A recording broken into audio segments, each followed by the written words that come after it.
मान लीजिए आप एक घर बनाना चाहते हैं, उसके लिए आपने जमीन भी देख ली है। मन ही मन में घर का एक नक्शा भी आपके दिमाग में बन गया है। आपने अपनी वाइफ को और अपने बच्चों को भी इस शिक्षा के बारे में बताया है। सब बहुत खुश हैं, हर तरह से अपने अपने लेवल पर आपकी मदद करने के लिए भी तैयार हैं। बैंक के लोन भी पास हो गया है, तो क्या आपके लिए घर बनाना मुश्किल होगा? नहीं दोस्तों, क्योंकि घर बनाने में आपकी जो फीलिंग्स है, आपके जो थॉट्स हैं, आपके जो शब्द हैं, वो प्रकट किए हैं। आज की वीडियो बहुत ही अच्छी है, अमेजिंग वाली वीडियो है। इसमें आपको बहुत कुछ सीखने को मिलेगा कि कैसे आप लॉ ऑफ अट्रैक्शन से अपनी हर चीज को मैनिफेस्ट कर सकते हैं, चाहे वो अच्छा घर हो, जॉब हो या पैसे हो, चाहे अच्छा रिलेशन हो। वीडियो को पूरा देखिएगा। वेलकम है आपका पीसफुल प्योरली सोल से चैनल पर। चैनल को सब्सक्राइब करिएगा, वीडियो को लाइक शेयर करिएगा। खुश होकर आप उस शिक्षा को बल भी दे रहे हैं।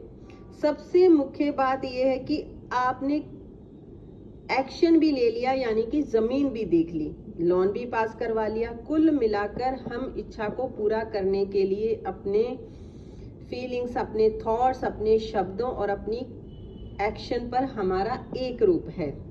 जब किसी इच्छा को पूरी करने के लिए हम भाव, विचार, वाणी या क्रिया में एक रूप होते हैं, तो उसका जो फल होता है वो उच्चतम होता है। कुदरत भी पूर्ण रूप से पूरा करने में हमें सहयोग देती है।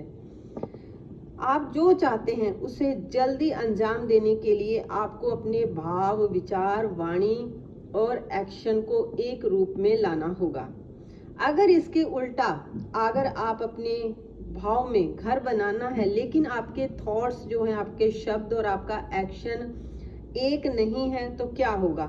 जैसे आप हर समय सोचते हैं कि इसमें इतना पैसा लगने वाला है, मेरे पास तो है नहीं, लोन भी मिलेगा तो उसकी किस्त भरनी होगी, बहुत सारी ऐसी चीजें वगैरह वगैरह। वाणी से आप कभी कह रहे हैं कि घर होना चाहिए, कभी कहते हैं क्या करोगे बड़ा घर लेकर, कभी कहते हैं पता नहीं आसपास के लोग कैसे होंगे, हम जहाँ जा रहे हैं वहाँ सब ठीक भी है या नहीं है। बहुत सारी चीजें ऐसे आप बोल भी देते हैं और एक्शन लेने में भी दुविधा है, यानी आप केवल इच्छा ही कर रहे हैं, उस पर काम करने की कोई भी आपकी तैयारी नहीं है। इस तरह आप देखेंगे कि आपके भाव, विचार, आपके शब्द और आपका एक्शन एक ना होने की वजह से आपकी इच्छा को बल मिलना जो है वो बंद हो गया, और कुदरत के पास भी ये संदेश जाएगा कि अभी आप नया घर लेने के लिए तैयार नहीं हैं। दोस्तों, इसलिए जब भी आपकी कोई इच्छा पूरी नहीं होती है या उसे पूरा होने में समय लगता है, तो देखें कहीं आपके थॉट्स, कहीं आपकी फीलिंग्स, कहीं आपके शब्द या कहीं आपका एक्शन का तालमेल बिगड़ तो नहीं गया है। जब हम इसमें तालमेल नहीं होता है तो कुछ ना कुछ आपको यूनिवर्स से आपको मिलता रहती है, आपको उसका एक्शन का, जो भी आप एक्शन करें उसी के हिसाब से आपको मिलता रहता है। ये किसी अन्य तरह की अड़चन भी आ जाती है। जैसे कई लोग कहते हैं कि हमारा मैनिफेस्टेशन पूरा नहीं हो रहा है, तो जरूर आप इन चारों चीजों को चेक करिए कि ये एक रूप में है या नहीं है। कुदरत तो देने के लिए तैयार है दोस्तों, और कुदरत का नियम भी है। आप जो भी विचार बोलते हैं, इच्छा रूपी बीज बोते हैं, जब उसमें कई गुना बढ़कर आपको वापस करती है। एक फल में कितने बीज होते हैं यह तो आप देख सकते हैं, परंतु आप कभी भी यह नहीं जान सकते हैं कि एक बीज में कितने फल हैं। अर्थात जो बीज आप बोते हैं उसमें जो फल निकलते हैं वो कई गुना बढ़कर बीज देते हैं। कुदरत का नियम है कि वह आपको हर चीज कई गुना बढ़ाकर वापस देती है, फिर चाहे वह बुराई का बीज हो या अच्छाई का। आपने ये कहावत तो सुनी होगी, ईश्वर देता है तो छप्पड़ फाड़ कर देता है, यह मुसीबत कभी अकेले नहीं आती। जब ये कहावतें बनी थी तब लोगों को यह समझ थी कि ईश्वर कई गुना बढ़ाकर ही देगा, फिर चाहे वो आपकी अच्छाई हो या बुराई। अगर हमारे पास हमारे भाव, विचार यानी हमारे शब्द और हमारा एक्शन नकारात्मक है, तो हमारे जीवन में नकारात्मक घटनाएं ज्यादा होंगी, और सकारात्मक हैं तो हम सकारात्मक घटनाओं को अधिक आकर्षित करेंगे। दोस्तों, कुदरत यह तय नहीं करती कि आप किस चीज के काबिल हैं, आप उसे जो देते हैं वह केवल उसी चीज को लेती है और आप ही की अधिक मात्रा में आपको वापस लौटा देती है।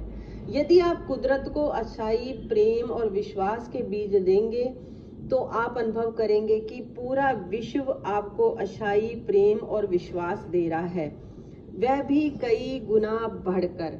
उसी तरह यदि आप कुदरत को नफरत, द्वेष, घृणा अगर देंगे तो उन्हें भी वो लौटाएगी, वो भी कई गुना बढ़कर। हमें जो चाहिए उसे देना सीखना है ताकि हमें यह कई गुना बढ़कर मिले। जो आप पाना चाहते हैं उसे पाने के लिए अपने भाव, विचार, वाणी और क्रिया में एकरूपता रखें। सबके बीच तालमेल बनाए रखें, निरंतरता से और भावों को बल देते रहें। अब ये सवाल उठता है कि एकरूपता कैसे लाएं? इसका सिंपल सा जवाब है होश में रहकर। यानी कि आपको अपने थॉट्स, अपने जो आपकी फीलिंग्स है, आपके जो शब्द हैं, आपका जो एक्शन है, आपको उसके प्रति जागरूक रहना पड़ेगा, यानी कि प्रेजेंट में रहना पड़ेगा। अगर आप पास्ट में सोचते रहेंगे या फ्यूचर के बारे में सोचते रहेंगे तो आप चीज़ों को मैनिफेस्ट नहीं कर पाएंगे। आपको प्रेजेंट में रहना होगा। विचार का जो नियम होता है, यानी कि अवचेतन मन की शक्ति के साथ अगर जोड़ दिया जाए तो ये नियम आपके जीवन में चमत्कार कर सकता है। रात को अगर आप यह सोचकर सोएं कि सुबह 6 बजे उठना है तो अवचेतन मन की अलार्म घड़ी आपको जगा देगी। आपकी आंख 6 बजे करीब खुल जाती है। आपने कभी सोचा ऐसा क्यों होता है? आप अपने अवचेतन मन को जो आदेश देते हैं वह उसे पूरा कर देता है। हालांकि आपको खुद यह पता नहीं रहता, आप उसे आदेश कि आपने ही उसे आदेश दिया है।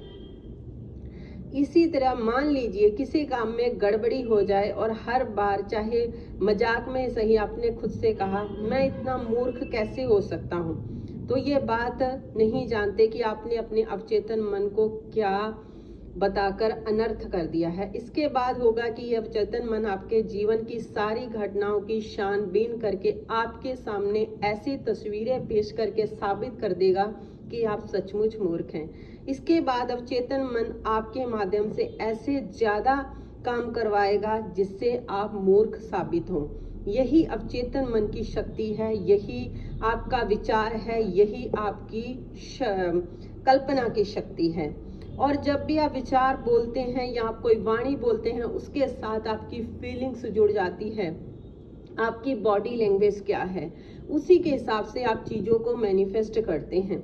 जब आपकी बॉडी लैंग्वेज भी, फीलिंग्स भी अमीरों वाली होती है, आपके थॉट्स भी अमीरों वाले होते हैं और उसके ऊपर आपके शब्द भी अमीरों वाले होते हैं और साथ में ही आप एक्शन भी अमीरों वाला लेते हैं, तो 100% आपकी जीवन में पैसा आता है, अच्छा रिलेशन होता है, अच्छी जॉब मैनिफेस्ट होती है, सब कुछ अच्छा होता है।